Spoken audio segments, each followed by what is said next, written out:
nous finissons l'examen d'une proposition de loi qui se donnait l'ambition de lutter contre la maltraitance animale. Nous avons bien vu au fil du débat qu'il s'agissait de lutter contre la maltraitance de certains animaux et de continuer de permettre de maltraiter des millions d'animaux en France. Nous aurons renforcé les peines contre la maltraitance des animaux domestiques, soit lutter, espère-t-on, contre l'abandon des animaux, interdit les spectacles d'animaux sauvages, enfin, dans une certaine mesure, et interdit l'élevage des visons pour leur fourrure et des autres animaux sauvages pour leur fourrure. Ce sont des avancées pour la condition animale, bien sûr. Mais cette loi passe terriblement à côté de son objet. À cause du manque de courage politique de la majorité, des millions d'animaux continueront à être martyrisés en France. L'enfer de l'élevage industriel et intensif ne sera même pas un tant soit peu amoindri. Nous n'avons même pas eu le droit d'en parler. Madame la rapporteure disait très justement en commission que les élevages de visons créent une réelle souffrance pour les animaux.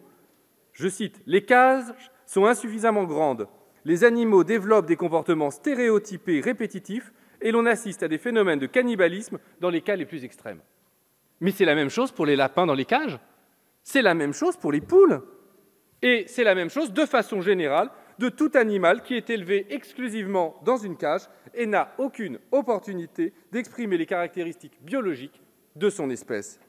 Pourquoi ce qui vaut pour les visons ne serait pas valable pour les autres animaux? Nous n'avons pas pu parler non plus des pratiques de chasse cruelles.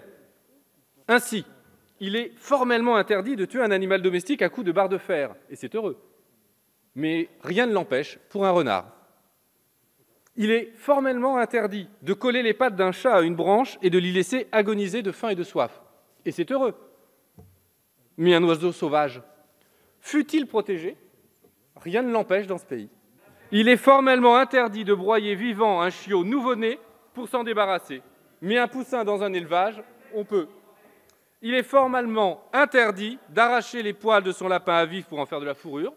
Mais un lapin d'élevage, rien ne l'en empêche. Cette loi est donc une loi que la majorité a inventée pour se donner bonne figure et donner l'illusion de se préoccuper de la condition animale. Mais en refusant de s'attaquer catégoriquement au lobby de la chasse et de l'agrobusiness, la majorité a produit une loi incohérente. Certains animaux sont jugés suffisamment proches des préoccupations du grand public, notamment les animaux des particuliers, pour être protégés, mais ceux qui en sont éloignés ne seront pas protégés contre la maltraitance. Raison pour laquelle on s'escrime à tenir les pratiques de la chasse et de l'élevage industriel hors de la vue du grand public. Traque des lanceurs d'alerte, création de la cellule d'émetteurs et récemment une communication édifiante d'une mission d'information parlementaire pilotée par les Républicains et par La République En Marche qui demande de renforcer l'arsenal pénal contre les militants anti-glyphosate, véganes ou anti-chasse. Au lieu de protéger les animaux, on criminalise ceux qui cherchent à donner une information légitime et importante pour le débat public. On ne peut pas avoir un véritable débat démocratique éclairé sans information exacte. Et la majorité fait tout pour qu'on ne débatte pas de ces sujets et qu'on ne puisse pas en débattre en empêchant de faire la lumière sur les véritables pratiques de ces élevages industriels, bref, en criminalisant des lanceurs d'alerte. Nous devons mener une bifurcation dans notre façon de considérer les animaux. Non, les animaux ne sont pas des choses. Et nous devons considérer notre environnement de façon générale. Nous dépendons aujourd'hui d'un écosystème fragile que nous avons fragilisé.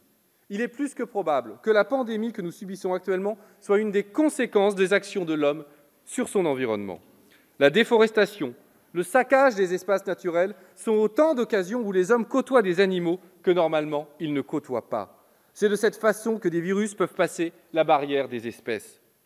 Les élevages intensifs sont aussi des lieux privilégiés de naissance, de propagation, de mutation des virus de plus en plus dangereux. L'ère du peuple dans lequel nous vivons se caractérise par la dépendance accrue des hommes au réseau de la société du fait de l'augmentation de la population humaine. Et ces réseaux sont ceux de la propagation rapide et massive des virus. Il faut mettre un terme à cette folie. La pandémie de coronavirus n'est sans doute que la première de ce siècle et nous devons mettre un terme aux conditions de l'apparition de ces épidémies mortelles. Nous devons œuvrer à l'harmonie entre les hommes et la nature.